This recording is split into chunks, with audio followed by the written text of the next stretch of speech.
first of all, thank you very much, Ross, for joining us. No, brilliant to be here.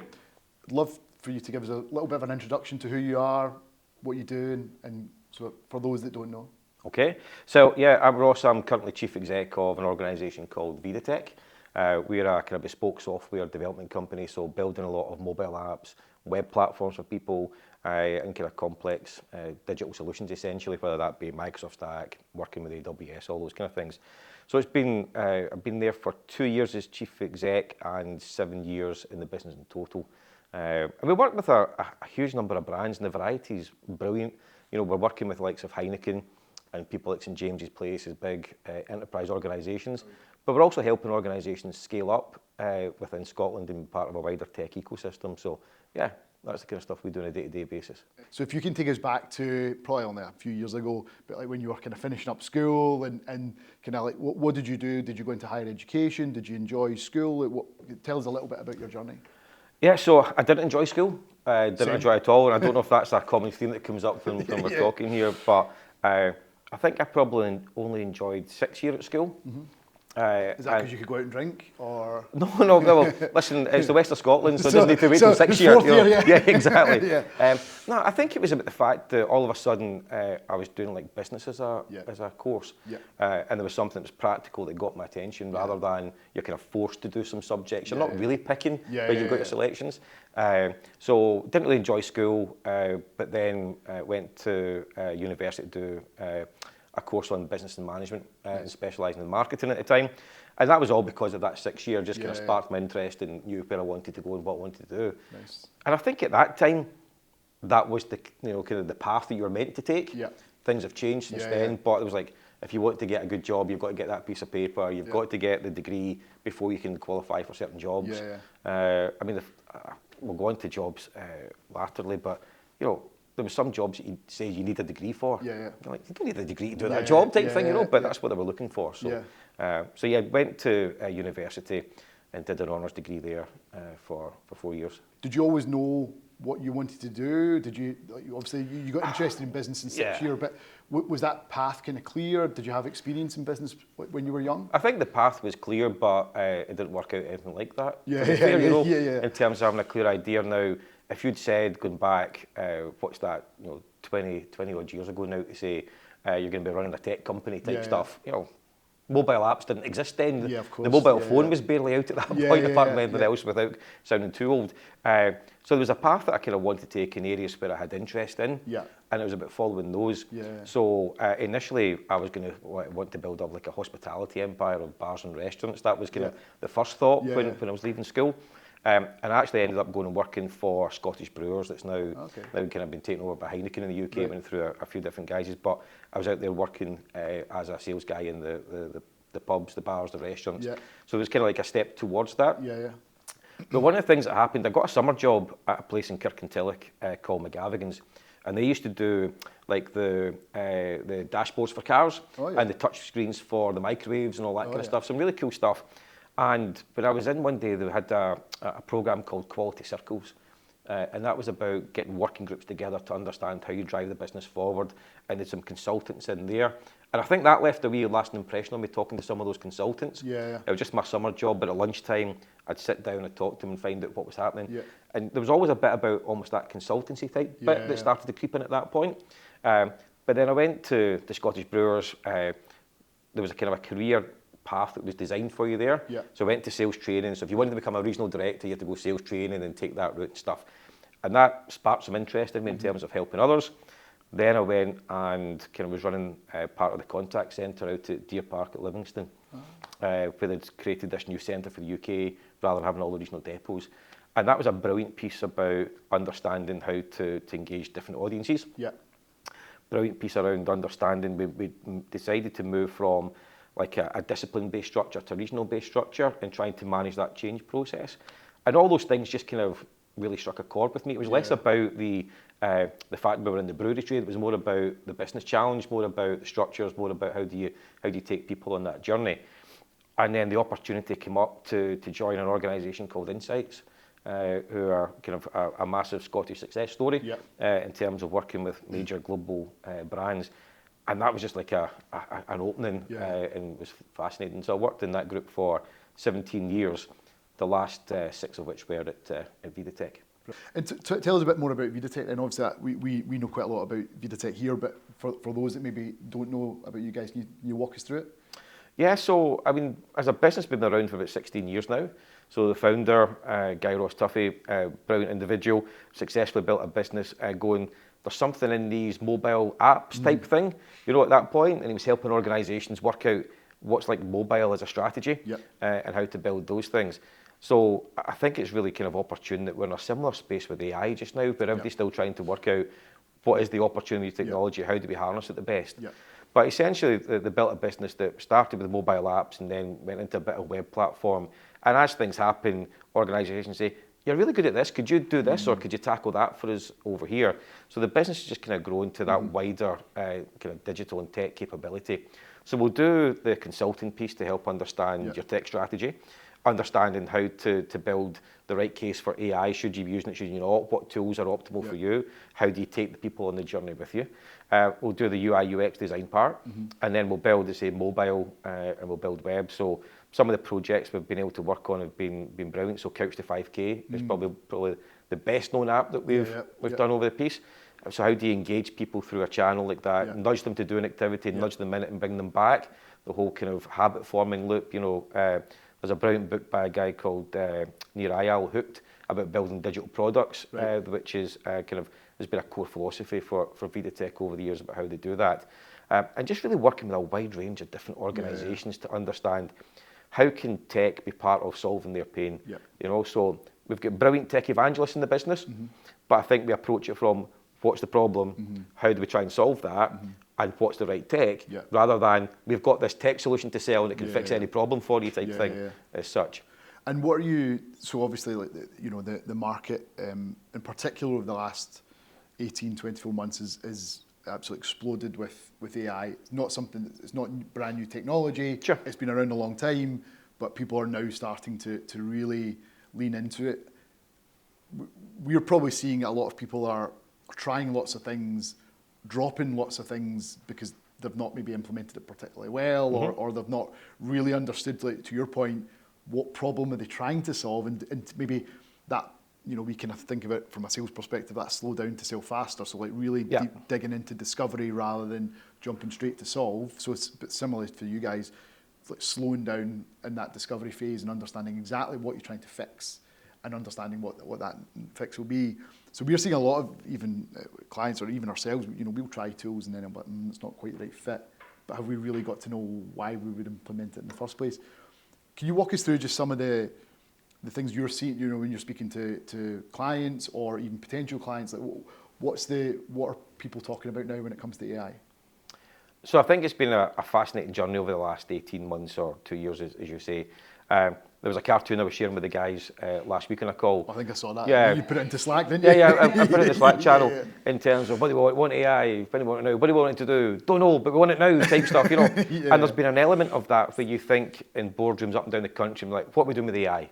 Right? And I remember a conversation I had with a customer who was like the head of digital for a significant business. And he's going out to the stakeholders in the business last year and saying, right, what are your plans for 2025? And he came back to me and said, oh, I'm surprised only one's asked for AI. Right. I'm thinking, nobody should be asking you for AI. People should be saying, here's my pain points, here's what we're trying to do as a business over the next 12 months, and then letting you decide, is AI part of that solution or not? I think there's been a slight shift on that stuff. You know, and we kind of spoke, that was last May, we did a big kind of conference, Digit Expo West in Glasgow, and we talked about the fact of being playful.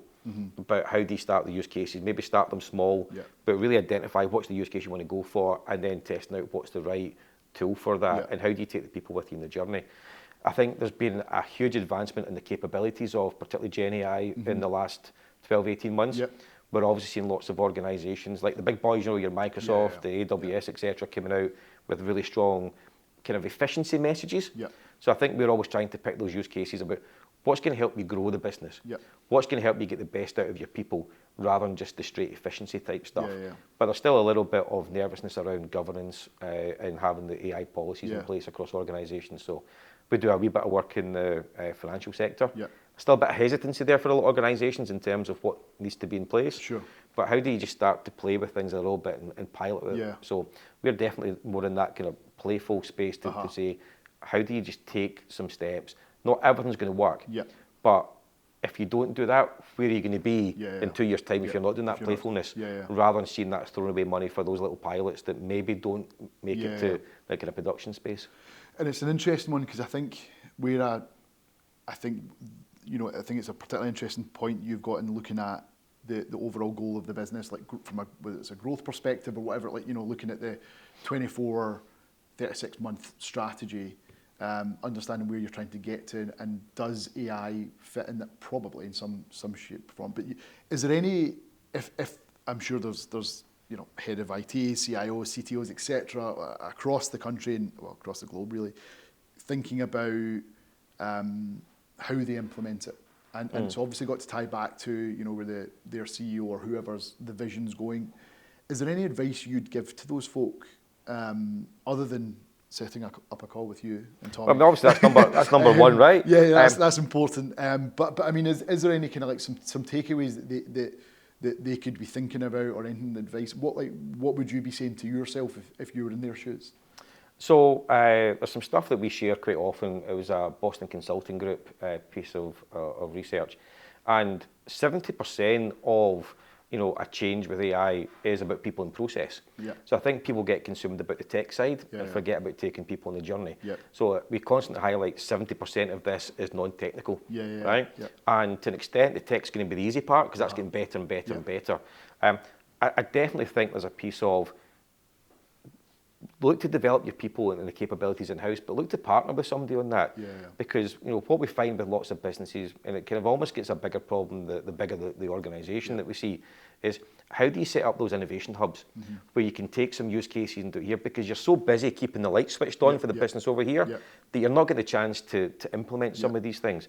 So how can you bring in some capability, whether that be short-term contract roles or partner with somebody like Vidatec, to go, here's 3 or 4 things that we want to try and do that we're not getting to. How can we spin that up? But how can you do that in a way that the partner's not going to go away and just build it in a cupboard over here and then present it back?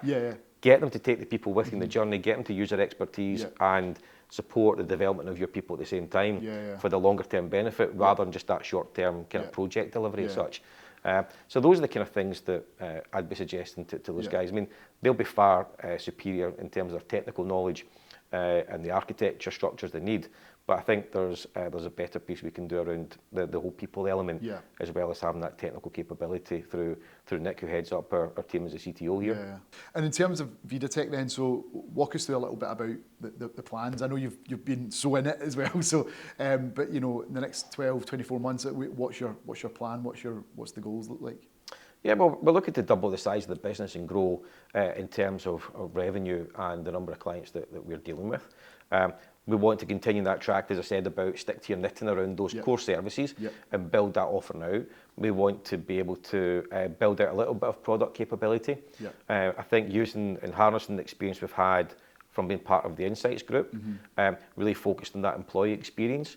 So we've got kind of 4 core sectors that we look after essentially at this moment in time, which we've got kind of the tourism and leisure stuff. So we've worked with parts of TUI, we're working with the Glen Eagles group and stuff. So we've got a lot of offering around the experiences, you'd have in your downtime. We see that as important. There's the health and wellbeing stuff like the couch things and other pieces we've done in that space. We're doing some work in net zero, which is really cool. Again, how do you change people's habits and open up the potential from that net zero perspective? And then there's like a financial sector piece where we're working with some financial services clients. But the kind of underpinning thing across it all, we've been doing a lot of employee experience stuff. And it's like we're building out our own employee experience platform called Engage4. So how do we take that to market? It's going to be a big part of it. But that's not at the expense of the core proposition. It's alongside that and building those brains and those kind of, I guess, multi-agent AI tools that can support a better workplace experience for people, essentially. And you showed me that a few months ago. It's looking great. And have you got a date of when you're launching, full launch? So I think full launch early 26 is the plan. We're just making sure that we're not rushing ahead with just what we think is the right thing to do. We're doing the proper due diligence on it and market research. So we'll enter a kind of fresh build phase for that pretty soon in early 26. We expect to be live with a couple of customers which we're excited about that are kind of on the hook at the moment. And then we'll see where it goes from there, essentially. Brilliant. Nice. Must be nice though, obviously with the the capability to build incredible products, to do that for yourselves, and that must be an exciting phase of the company. It's exciting. I think one of the lessons we've got to have from the past is we probably try to do too much too quick. Got you. And almost at the expense of the services business. Right, okay. And it's trying to make sure that we're not kind of taking away from that core service, which is a really strong offering. And we're not also neglecting the product side by constantly looking at the client. How do we separate them and make sure we've got the kind of work streams focused is one of the key challenges just now. And how do you, just out of interest for folk that that have different parts to their business and stuff, have you found ways that work for you to separate these things? Or are you kind of learning it, obviously, from some mistakes you maybe made in the past? I think there's a lot of that. Learning from some of the mistakes in the past, but there's some good stuff we did in the past as well in terms of giving that dedicated time and ring fencing that resource. And we're thankful we've got some support from Scottish Enterprise to help with that just now. But that's definitely one, and trying just not to do too much, because there'll be product companies out there trying to develop a product from scratch are probably the size of our entire business right now. So we've got to kind of match our ambitions versus the team that's there and try and do that in line with customers who want it rather than building it and seeing who wants it, kind of co-creating it with customers on the journey. We've got a massive entrepreneurial spirit in Scotland. It's how do we tap into that and help people realise that that's one of the challenges that the government and other bodies are trying to fix just now. But I think there's entrepreneurial spirit all over Scotland, and we just need to tap into that better. And in terms of, so go back to, I mean, because I actually, again, not too dissimilar, I'd always had a dream of like owning bars and clubs and stuff. And maybe because I was there more often than not, probably, and I thought it'd be cheaper if I owned it, right? But I'd probably have no profits. But and it's a funny one, because even looking back, and even friends spoke about that. Lots of people back then, it was often like, it seemed like a really interesting, fun path, I guess. And it's I don't know if it's maybe what got you interested in that. But thinking about some of the early jobs in like hospitality and things, like talk me through like some of your really early. Did you work in pubs and stuff when you were younger? I did. Actually, the kind of first job, which was a short-term job when I left university, I went to work for an organisation called Big Beat. Right, okay. I don't know if you remember them. So they owned the Tunnel, for example, as a nightclub, but they owned like bars and restaurants. I was never a nightclub guy, by the way. I'm not the most exciting guy in the world by any stretch, but they were opening a place in Anniesland, which was a microbrewery called the Canal. And I knew one of the directors there, and he said, "Look, we're going to be setting up a marketing department, but can you come and work in the business, and you'll understand it better before we start the marketing department." I mean, when we were recruiting folk, especially like into sales and marketing roles as well, to be fair, I do often look for folk that have been in hospitality, had to deal in like pretty high pressure environments, like restaurants and stuff. Again, that's kind of was my background. Like when I was younger, working loads of different pubs and different things, and just dealing with just crazy folk. But it was always fun. But I think it sets you up pretty well from just some of those foundational skills before you get into business. I mean, serving pints and stuff, it's slightly different, but you know what I mean. But no, and I think it is interesting. Obviously, like you've had a particularly successful run, and 17 years at any company is unbelievable. Can you walk us through like some of the how that started? Like what role were you in to begin with? Was it sales role you went into? Yeah, I was asked to go in and do a customer service job for 3 months as a prep to go in on the road as an account manager. So it was very much sales out there, selling to what was basically the smaller kind of outlets for them at the time, as a more junior role, a career path into the kind of formal sales piece.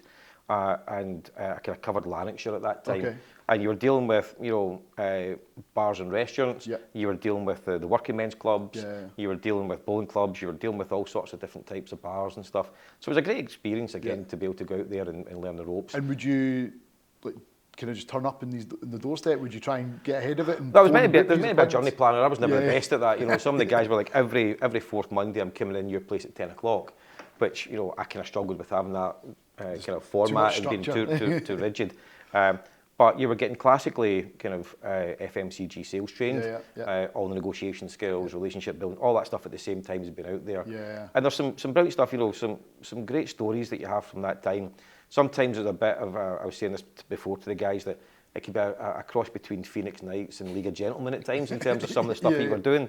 But I remember this time I was out trying to sell to a publican, and we tried to do bottled beer, and it was Budweiser. Yeah. I can't remember the exact maths around the situation, but say he was buying 5 cases of Bud and getting the 6th one free, and it was costing him £120. Yeah.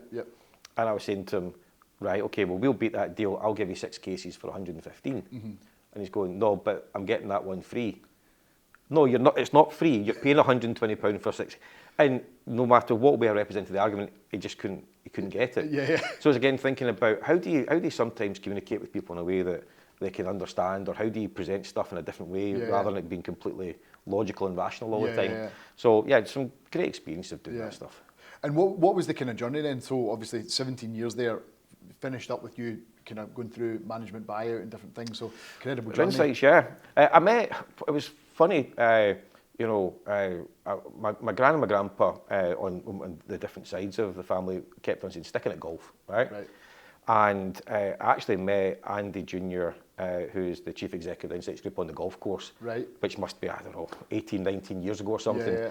And at that time, he was looking for people to come in from a sales perspective who understood business problems. So they had a lot of L&D people in their sales team who were kind of delivering a session to get the next session, rather than trying to think about what's the 3-year strategic plan about how we grow our size of share within, you know, an RBS or whatever type of organisation. So I joined that. Probably got off to a bit of a slow start in terms of the sales side there, but then all of a sudden started landing stuff, because I was thinking about the application and seeing the Insights Discovery Framework, which is a fantastic tool and still use it to this day. I was seeing that as an enabler rather than being like a disciple to what's behind the model to make it work. And that really worked for me. We did some brilliant stuff. We worked with Team GB going to the London Olympics. So the vast majority of those athletes had an Insights Discovery profile to help them understand how to either communicate as a team, if it's the hockey team, or if it's individual people like a Jessica Ennis or something like that, a runner. How does she interact with like the 17 different coaches that she needs for strength and conditioning, nutrition, different skills, all that kind of stuff. And then kind of went through the ranks into more of a kind of global sales role, looking after some big brands for them across pharma, finance, and oil and gas and stuff. And it was probably just coming to the end of that cycle where I was not getting bored, but I wasn't getting stretched. And that's never a comfortable position for me when I'm not stretched. I never want to be an easy street and just sit back and take the money. They had acquired the business, which is now Vidatec, to help with them grow their digital capability. And I got asked to come across and kind of head up the sales function at that time and try and grow. I was there for 5 years. You know, at the start, started going like that. Then COVID hit with some challenges.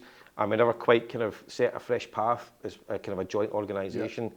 And then the opportunity came up just over 2 years ago to buy the business and kind of allow us to both concentrate on core and come out. And that was just an exciting opportunity that couldn't let pass by, to be honest with you. Right. And obviously it's very different when you go from working within a large company in a senior role, and you know, comes with the probably some financial stability and all that kind of good stuff. I'm familiar with that myself, and then going into running your own business and you deal with the good, bad and the ugly and everything in between, I guess.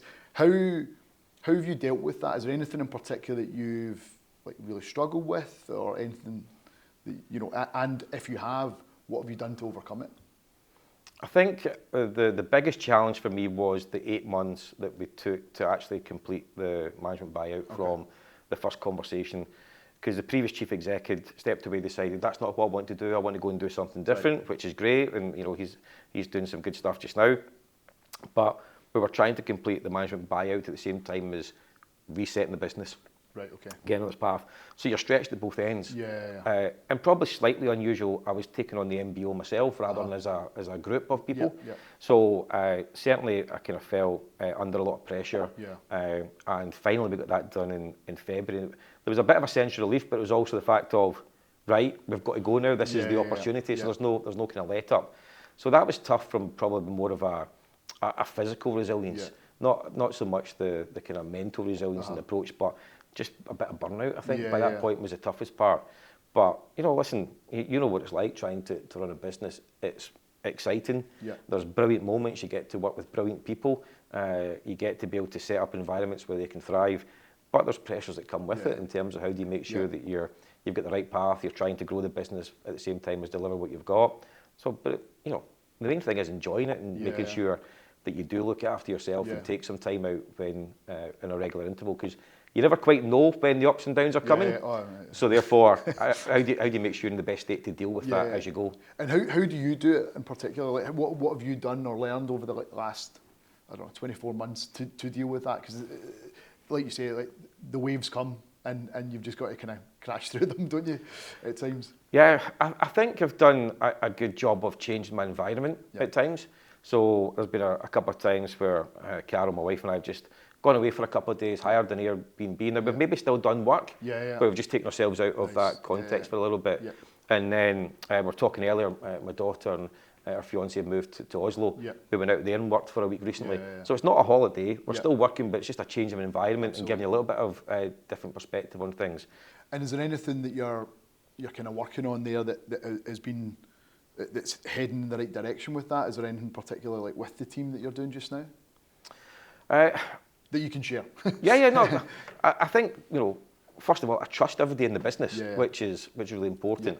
And I don't think I could say that about the whole 7 years I've been at Vidatec. Sure. But I think the team we've got just now is extremely strong, and it's about trying to give the environment for them to set up and to feel like they can own it. And you know, I'm not one of these guys who sits there and wants you just to tell me what I want to hear. If we've got problems, if we've got issues, if there's a delay to a project or whatever, that's fine, right? Stuff happens. A bit like the hospitality stuff I'll always talk about. If you're working in a restaurant, not every meal coming out is going to be absolutely spot on, but it's how do you deal with it? How do you minimise those things?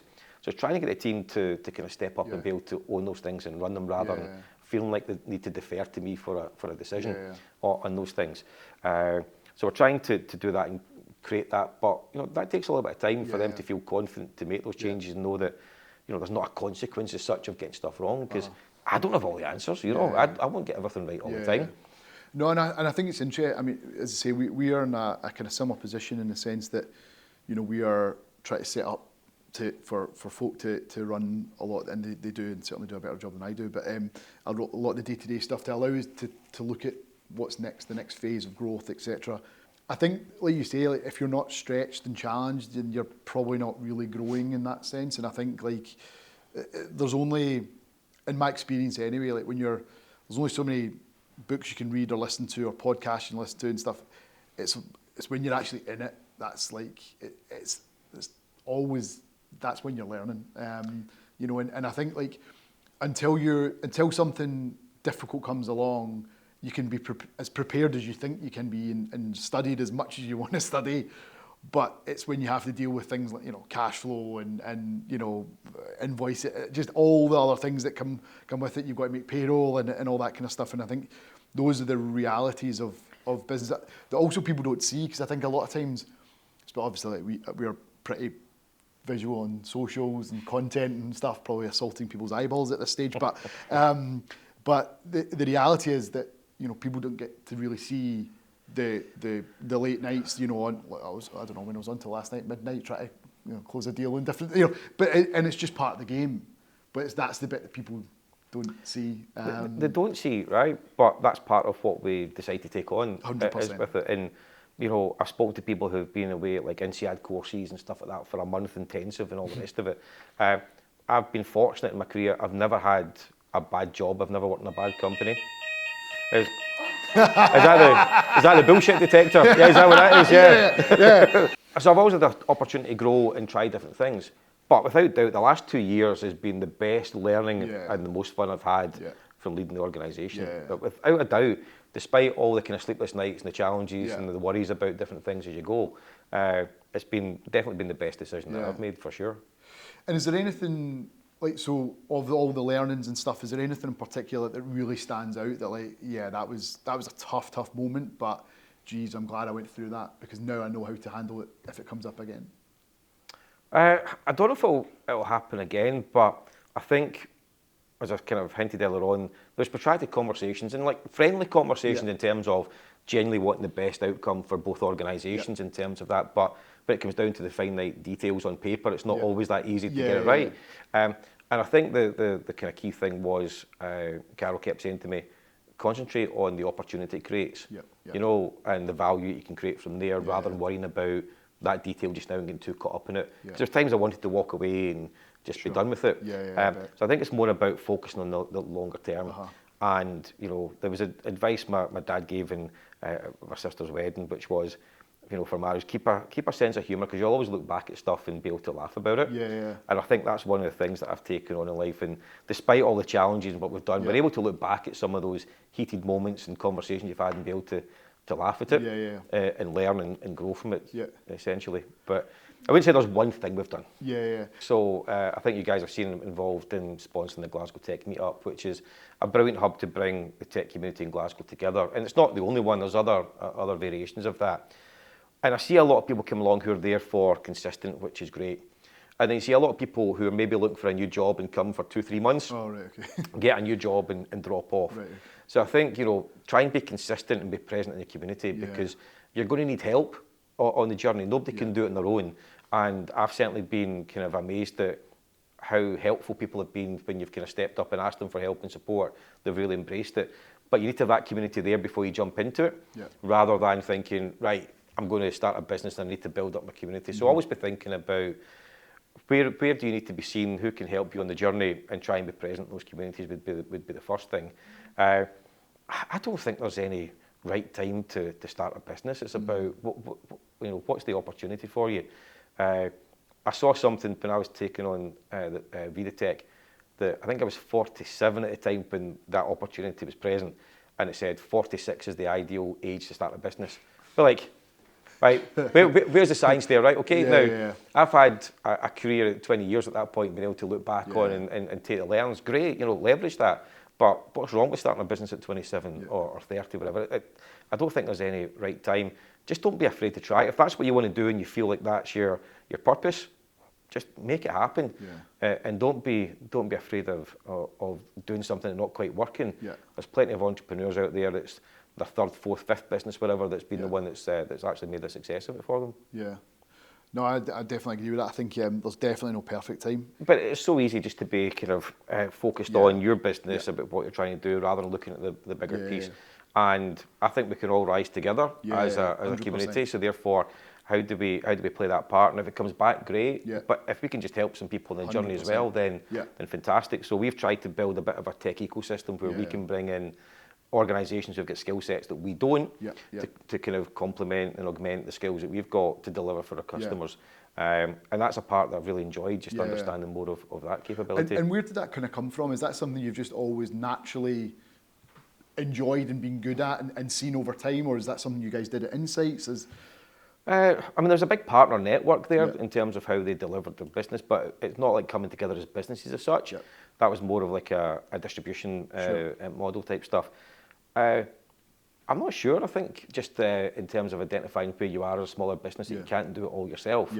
And about how do we grow and scale isn't going to be by just constantly throwing bodies in. You know, you can't do that for full time all the time. So just looking at what's the optimal way to do it. And I just am a great believer in stick to your knitting, as you would say. You know what you're good at, try and excel at that, and then don't try and overstretch yourself, saying, you know, well, we can't quite do that, but let's try it. You know, just because there's some money on the table, that can come back to bite you. So there's maybe been some experience of that at Vidatec in the kind of 1.0 version, where we've overstretched and maybe it's got a little bit of kind of difficulty. Trying to minimise that as we go forward now. Nice. And the only last thing I was keen to know is like, and again, it's not to sound like cheesy or anything like that, but like, is there any, so like for yourself or for anyone that's like that you know, leaving school and hated school, right? Maybe again, and they're probably weighing up like, is even university right for me and stuff now? Is there any advice that now that you know what you've learned and gone through the ups and the downs and kind of everything in between, any advice you'd either give to your younger self or to somebody else that's kind of graduating now? I think definitely that campaign about no right path's been a massive thing in terms of don't feel because you're not quite where you want to be at that age that you can't get to where you want to by the end of it, for sure.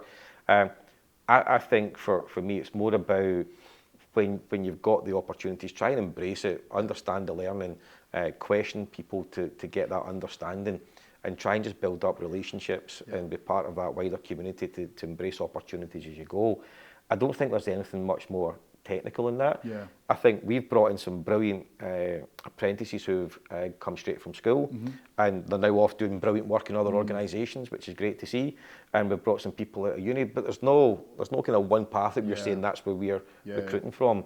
And the world's going to massively change in the next few years in terms of the working world. So just stick to the purpose, try and have fun, and look at where you think you can add value in the process. And for me, focusing on that outcome's been one of the key things I've always tried to do. And I don't think I did that in the end. It was almost like, what's my outcome? Rather than what's the outcome I need for the person I'm partnering with or the organisation I'm working with as such. What is your one current favourite restaurant to go to in Glasgow? What is the favourite restaurant to go to? Do you know, unfortunately, I'm living in the West End just now, and there's so many good things on your doorstep, right? And that's the challenge about making sure you're looking after yourself and being fit all the time, apart from anything else. There's too many to choose from. There's a brilliant one I was in Saturday, and we're going back next Saturday with different friends, Saffron by Paradise. So Persian food. Again? It's just at Kelvin Bridge. Is it Persian? Or? Persian, yeah. That's a good restaurant. So it's brilliant food, just slightly different from where we would go. I feel as if I drive past that. You'll probably drive past every day. It's a big black. You know where the stands just opened up, the church, right across the road from that. I know exactly, So there's that. I love going to Crab Shack and getting a nice bit of fish and stuff as well, but there's just a huge variety of things on your doorstep.